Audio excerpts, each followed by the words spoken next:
You've been told that being alone is a problem, that if you're by yourself too much, something must be wrong. But that's not the truth. There's a massive difference between loneliness and solitude, and once you learn this difference, your whole life will change. Loneliness is that ache in your chest, the feeling that you're missing something or someone. It feels like an emptiness that won't go away. It's passive. It's when you're sitting there hoping someone calls, texts, notices you, or invites you. It's waiting for the world to show up and fix how you feel inside. But solitude? Solitude is power. It's intentional. It's when you choose to spend time with yourself, not because you've given up on people, but because you understand that time alone is where real transformation happens. Solitude is the space where you meet yourself, grow yourself, and learn to love yourself. You don't need to fear being alone. You need to learn how to use it. See, the problem is that we confuse activity with connection. You could be in a room full of people and still feel completely alone. You could be in a relationship and feel more invisible than ever. Loneliness doesn't come from being alone. It comes from being disconnected from yourself. Solitude, on the other hand, is about getting reconnected. It's about shutting off the noise long enough to hear your own voice again. Now let me be real with you. This isn't easy at first. You might feel uncomfortable. You might feel like you're doing something wrong. You're not. You're just not used to it. We're not taught how to be with ourselves. We're taught how to perform, to please, to blend in, to stay busy. But learning to be happy alone means choosing to break that conditioning. It means slowing down, getting quiet, and facing the parts of yourself you've been avoiding by constantly being surrounded by other people or distractions. And here's the breakthrough. When you start to lean into solitude instead of running from it, you stop needing everyone else to fill your cup. You become the source. That means you're not chasing relationships to feel enough. You already are enough. You're not constantly posting, scrolling, or people-pleasing to feel seen. You've already seen yourself. You've already validated your own worth. You can read all the books, listen to all the podcasts, attend all the seminars, but until you learn how to be okay sitting in a room by yourself, without numbing, without reaching for your phone, without feeling like you're missing out, you haven't really done the work. That's the real test. That's where happiness starts, when your own company becomes enough. You start small. You take yourself out to lunch. You sit in silence for 5 minutes. You take a walk with no music, just your thoughts. And yeah, it might feel weird at first, but the more you do it, the more you'll start to notice things. Like your preferences, your thoughts, your patterns, you'll begin to feel more grounded, more in control, more present. You stop performing. You stop pretending. You start showing up as you, not who the world told you to be. Solitude teaches you emotional independence. And that's the key. Because once you've built that, no one can take it from you. You can be in a crowd or completely alone and still feel whole. That's the power of solitude. That's the gift of choosing to be with yourself. You don't need to be afraid of being alone. You need to reclaim it. Make solitude your strength. Use it to understand who you are, what you want, and where you're going. Because when you know how to be happy alone, you'll never settle for halfway love. You'll never attach your self-worth to someone else's attention. You'll stop chasing validation and start living from a place of purpose and power. So the next time you're alone, don't reach for your phone. Don't numb out. Don't panic. Sit with it. Lean in. That silence, that stillness, that's where your real life begins. Your relationship with yourself is the most important relationship you will ever have, and yet it's the one we neglect the most. We spend years trying to make other people happy, trying to be liked, trying to fit in. We bend ourselves into versions that look good on the outside but feel empty on the inside. And then when we're alone, when the noise dies down, we don't even know who we are without all that performing. That's the moment when the truth shows up. If you don't like being with yourself, you're going to struggle in every other part of your life. Think about it. If you talk to yourself like a critic, if you doubt yourself every time you have an idea, if you constantly compare yourself to others and pick yourself apart, how in the world are you supposed to feel confident? How are you supposed to build real happiness when your own mind has become a battlefield? You can't. And this is where most people get stuck. They think happiness comes from other people loving them. supporting them, choosing them. But here's the truth. Other people can only meet you as deeply as you've met yourself. When you start to actually build a better relationship with yourself, when you start speaking to yourself with kindness, showing up for yourself with discipline, treating yourself with respect, everything changes. You stop chasing people who don't value you. You stop tolerating situations that drain you. You raise your standards, not because you're better than anyone else, but because you finally understand your worth, and that understanding doesn't come from outside. It comes from within. You have to start showing up for yourself the way you wish other people would. Stop waiting for someone to give you permission to be proud of yourself. Stop waiting for someone to notice your effort. You notice it. You celebrate it. You validate it. That's where self-respect comes from. It's built in those small, private moments when no one's watching and you choose to keep going anyway. Being alone is not a punishment. It's an opportunity. It's the space where you can finally tune in and pay attention to your needs, your dreams, your boundaries. It's where you start learning what you actually want out of life, instead of just going along with what everyone else wants. And here's the deal. The better your relationship with yourself, the better your relationships with others will become. Why? Because you're no longer desperate. You're not entering connections out of fear or loneliness. You're not settling. You're not shrinking yourself to be accepted. You're showing up as your full self, and that is magnetic. But this kind of self-relationship doesn't happen overnight. You build it. You build it every time you keep a promise to yourself. You build it every time you stop talking down to yourself. You build it every time you push through fear and try something new. You build it every time you forgive yourself instead of beating yourself up. These are the bricks that form the foundation of self-trust, and that foundation is what holds your entire life together. And I get it. Maybe you've been through things that made you question your worth. Maybe someone hurt you, left you, rejected you, and now you carry those wounds like proof that you're not enough. But let me tell you something. Their behavior is not your truth. Their rejection is not your identity. The past may have shaped you, but it does not define you. You get to decide how this story goes. It means that instead of begging for attention, you give yourself the attention you deserve. Instead of needing constant reassurance, you start to trust yourself. And when you do that, when you finally learn to love your own company, you become unstoppable. Because now, you're no longer looking for someone to complete you. You are already whole. You're not desperate for connection. You choose it. And that kind of power, that's what real happiness looks like. It's quiet, it's confident, and it always starts with you. Most people don't realize how much of their happiness is tied to other people's opinions. We're trained to look outside ourselves for validation from the time we're kids. Think about it. You got praised when you followed the rules, smiled when people told you to, and performed in ways that made others comfortable. You were taught to care about what others think, to seek approval, to be liked. And without even realizing it, you start living for the applause instead of your own peace. You measure your worth based on someone else's reaction. But here's the truth. If your happiness depends on other people's approval, you will never feel truly free. Because here's what happens. You keep adjusting yourself to meet everyone else's expectations. You filter your words so you don't upset anyone. You shrink your dreams so you don't seem too much. You wait for someone to tell you you're doing a good job before you allow yourself to feel proud. And that's exhausting. You're constantly performing, constantly seeking, constantly wondering, do they like me? Did I say the right thing? Am I enough? That mental loop never stops until you stop it. And you stop it by realizing that external validation is temporary and it's addictive. The likes, the compliments, the approval.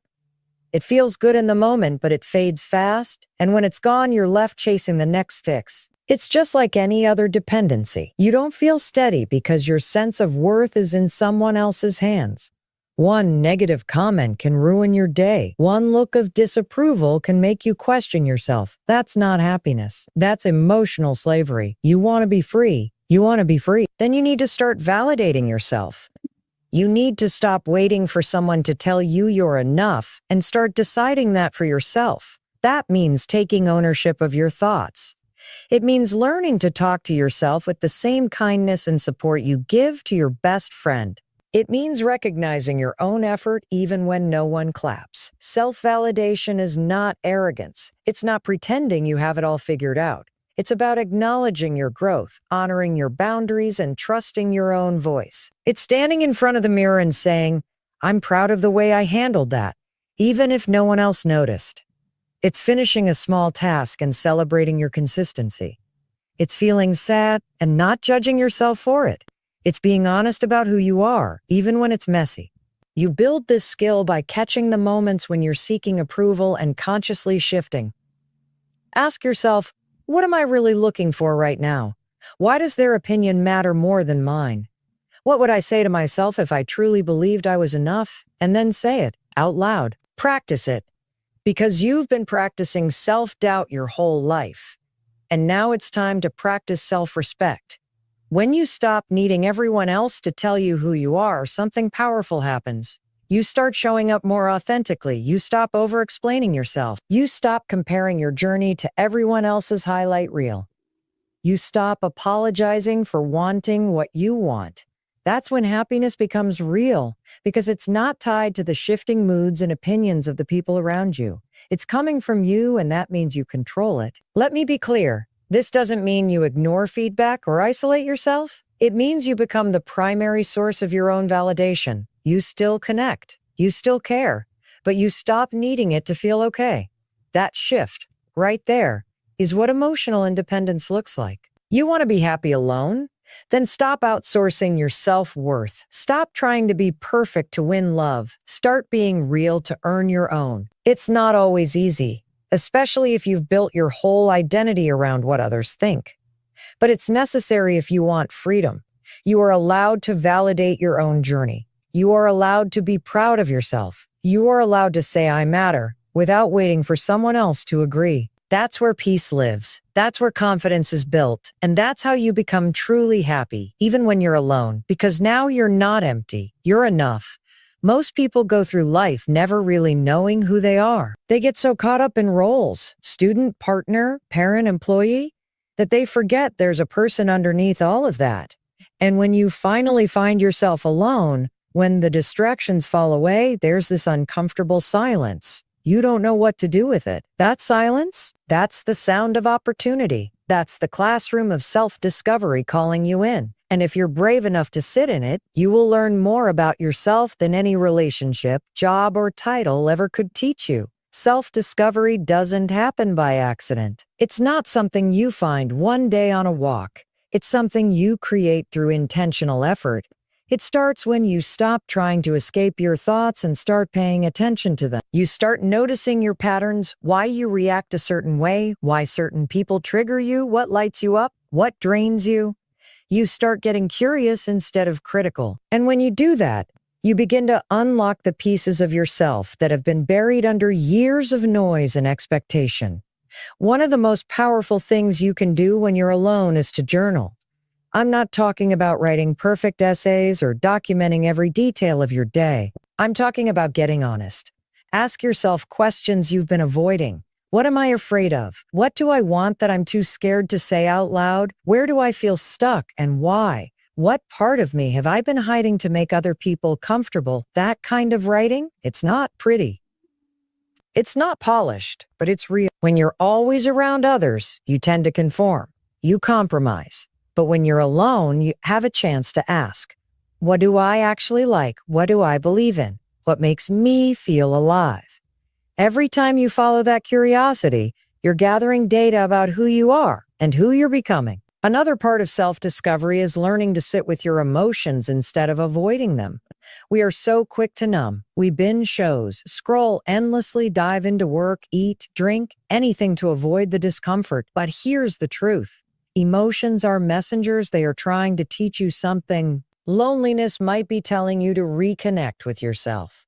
Anger might be pointing to a boundary that was crossed. Sadness might be reminding you of what matters most. When you stop running from those emotions and start listening, you start learning. You start healing. You grow. You also begin to notice your values. What matters to you, not what your parents taught you, not what society says should matter, but what genuinely feels right to you. Is it freedom, honesty, creativity, service? Once you identify your core values, you can start making decisions that align with them. That's when life starts to feel more fulfilling. Not because everything is perfect, but because it finally feels true to you. And look, this journey isn't linear. You don't just sit alone one weekend and suddenly discover your life's purpose. It takes time. It takes repetition. It takes discomfort. It takes discomfort. But the longer you stay in it, the clearer things become. You stop needing to be busy all the time. You stop fearing quiet moments. You actually start craving them because you know that's when you reconnect with yourself. When you learn to use solitude as a space for self-discovery, you stop being afraid of being alone. You start realizing that this is your time to become who you were meant to be, not for anyone else, but for you. You stop relying on people or circumstances to define you. You define yourself. And here's what's beautiful about that. The more you know yourself, the more powerful your life becomes. You make better choices. You form healthier relationships. You walk into rooms with confidence, not because you're pretending to have it all together, but because you're grounded in who you are. And no one can take that away from you. Self-discovery isn't a luxury, it's a necessity. And solitude, that's where it begins. So don't waste your alone time trying to fill the silence. Use it. Lean into it, because everything you're searching for, clarity, confidence, purpose, it's already inside you. You just need to be quiet long enough to hear it. Most people underestimate the power of routine. When you're alone, and especially when you're trying to find happiness on your own, structure isn't just helpful, it's essential. Because here's the truth. Without a routine, your mind will drift. It will spiral into overthinking, self-doubt, and negative patterns. You'll wake up feeling aimless, and you'll go to bed feeling like you wasted the day. But when you have structure, when you have something to show up for every single day, you begin to take back control. You stop waiting for someone else to give your life meaning, because now you're giving it to yourself. And when you're alone, it's easy to feel like nothing matters. There's no one to impress, no plans, no deadlines. And in that space, your mind can play tricks on you. It'll tell you you're falling behind, that you're missing out, that everyone else has it figured out. That's why building a solid daily routine isn't just about productivity. It's about self-respect. It's about showing yourself that your time, your energy, and your growth matter, even when no one's watching. Start simple. Wake up at the same time every day. Make your bed, move your body, eat something nourishing, set a goal, even a small one, and get it done. These things might seem basic, but they create momentum, and momentum creates confidence. You start proving to yourself that you can count on you. That's where self-trust comes from. Not from motivation, but from repetition, from the daily decision to show up. When you're alone, you have a unique opportunity. You're not being pulled in 1,000 directions. You're not navigating someone else's schedule. You have the space to choose what matters to you, what habits energize you, what drains you. Use this time to experiment. Try journaling every morning. Read for 30 minutes a day. Take a walk without your phone. Schedule time to work on something that excites you. These aren't just filler activities. They're tools that build resilience, discipline, and clarity. And here's the thing about routine. It doesn't just keep you busy. It gives you purpose. It gives you rhythm. It creates a sense of progress. And progress is what fuels happiness. You don't need to make massive leaps. You just need to stack small wins. Maybe today your win is drinking more water. Maybe it's cleaning your space. Maybe it's not snoozing your alarm. These little victories compound. Over time, they rewire your brain. You start to associate being alone with growth instead of stagnation. You start to feel proud of how you're spending your time instead of ashamed. Let's also talk about how routine builds emotional stability. When life gets chaotic, and it will, a solid routine keeps you grounded. It's your anchor. It's what reminds you that even when things feel uncertain, there are parts of your day you can control. That kind of consistency helps regulate your mood, your energy, and your mindset. You're not just reacting to the day, you're leading it. And when you feel in control, happiness doesn't feel like a distant goal. It feels like something you're actively creating. Now, I'm not saying your routine has to be perfect. Life happens. Plans shift. You'll have off days. That's okay. This isn't about being rigid or robotic. It's about showing yourself that you matter enough to be taken care of. That even when it's just you, you're still worth the effort. That's a powerful shift. Because once you learn how to care for yourself consistently, you stop needing someone else to do it for you. You stop waiting for someone to save you, motivate you, or organize your life. You realize you are capable. You are enough. You can do this. Being happy alone isn't about distracting yourself 24/7. It's about designing a life that reflects your values, and routine is how you do that. It's how you take your ideals and turn them into actions. It's how you build a lifestyle that supports the person you want to become. Not someday, not when someone else shows up, but right now. So if you're alone, don't waste that time drifting. Start building, build habits, build discipline.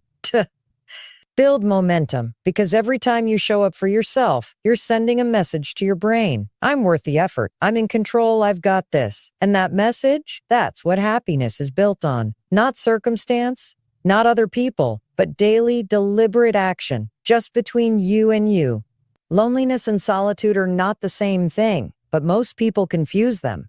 Loneliness feels like something's missing. It's a void, a hunger for connection, for understanding, for companionship. But solitude is intentional. It's powerful. It's a choice to be with yourself. Not because there's no one else, but because you've realized the value of your own presence. The challenge is learning how to move from loneliness into solitude, transforming that empty space into a sanctuary instead of a prison. The truth is, most of us fear being alone because we associate it with rejection. If we're not surrounded by people, if no one is texting us back, if there's no one asking us to hang out, we immediately start wondering what's wrong with us. Our self-worth takes a hit. But here's what no one tells you. Just because you're alone doesn't mean you're unworthy. And just because you're not in constant company doesn't mean you're not loved. Being alone is a circumstance. Feeling lonely is a mindset, and you have the power to change that mindset. Start by shifting the way you talk about being alone. Stop using language that reinforces lack. Saying things like, I'm just by myself or I have no one makes you feel small. Instead, start framing it differently. I'm spending time with myself, or I'm learning to enjoy my own company. Words matter. The way you describe your life becomes the way you experience it. So choose words that empower you, not words that shrink you. Then take a look at the stories you're telling yourself when you feel lonely. Are you assuming that everyone else is out living their best lives while you're stuck at home? Are you replaying moments of past rejection and using them as proof that you're not enough? Catch those thoughts. Question them. Because 99% of the time, the story your brain is spinning isn't based in reality. It's based in fear. And fear is not a reliable narrator. To move from loneliness to solitude, you need to start creating experiences that reinforce the value of your alone time. Don't just sit in silence and scroll your phone while telling yourself you're spending time alone.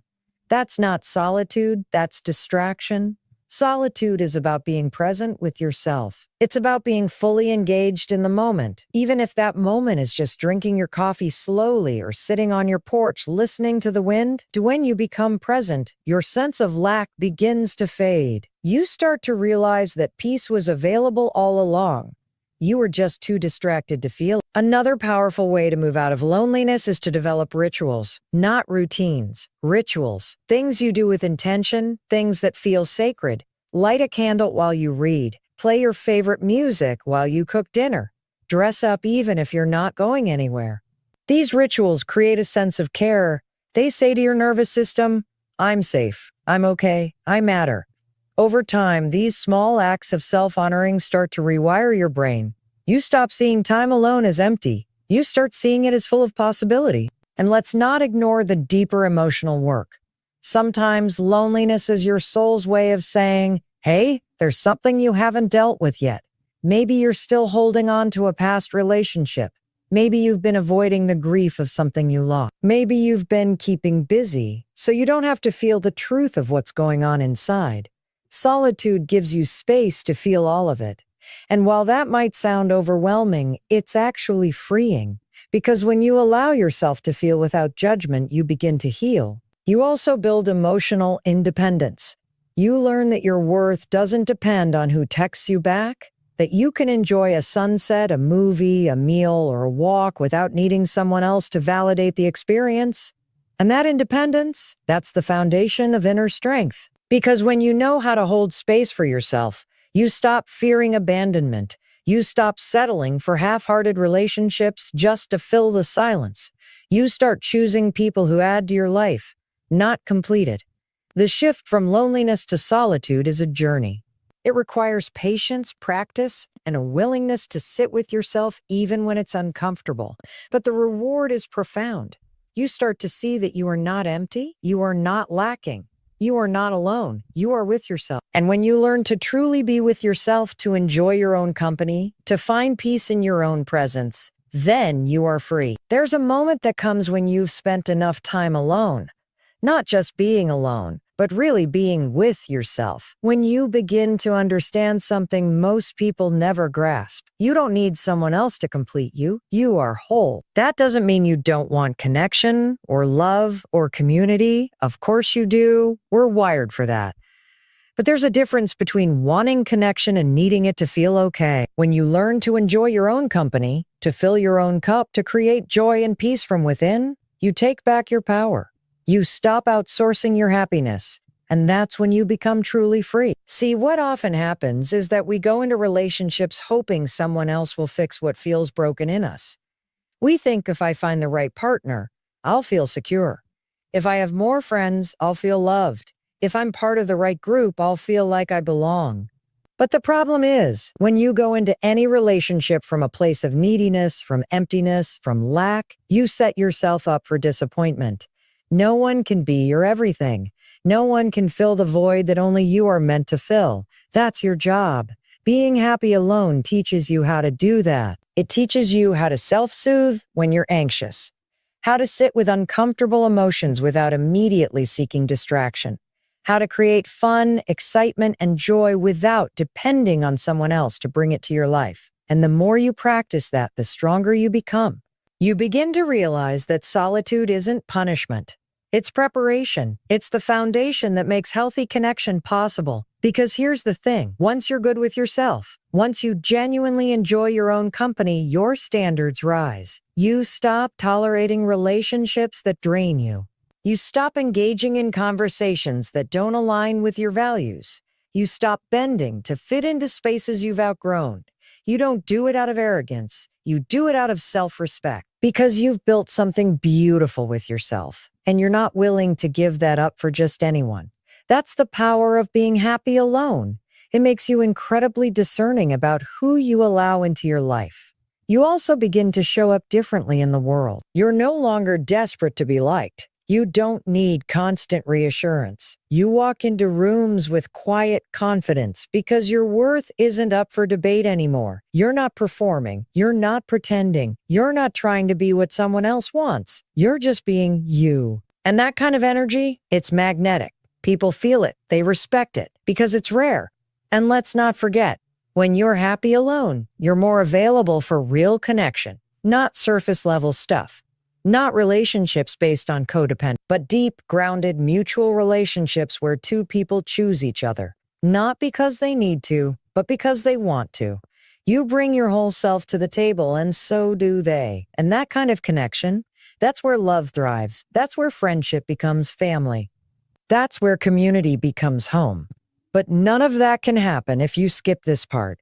If you rush through your alone time just to get to the next chapter, you miss the point. This season of solitude, it's where the transformation happens. It's where you learn to listen to your intuition, where you figure out what you actually want out of life, not what your parents want, not what your friends expect, but you. It's where you start to create a life that feels like yours. So don't fear being alone. Embrace it, use it, let it shape you. Because the person who emerges on the other side, they are strong, they are self-aware, they are joyful. And most importantly, they are whole. Wholeness doesn't mean you don't want connection. It just means you're not dependent on it. You've learned to generate your own peace, your own joy, your own fulfillment. And when you can do that, you become unstoppable. You don't have to wait for someone else to show up in your life to start feeling complete. You don't have to keep chasing something outside of yourself. Everything you've been searching for, it's already in you right now. So stop looking out there. Turn inward, sit with yourself, learn yourself, trust yourself, and watch how everything starts to change.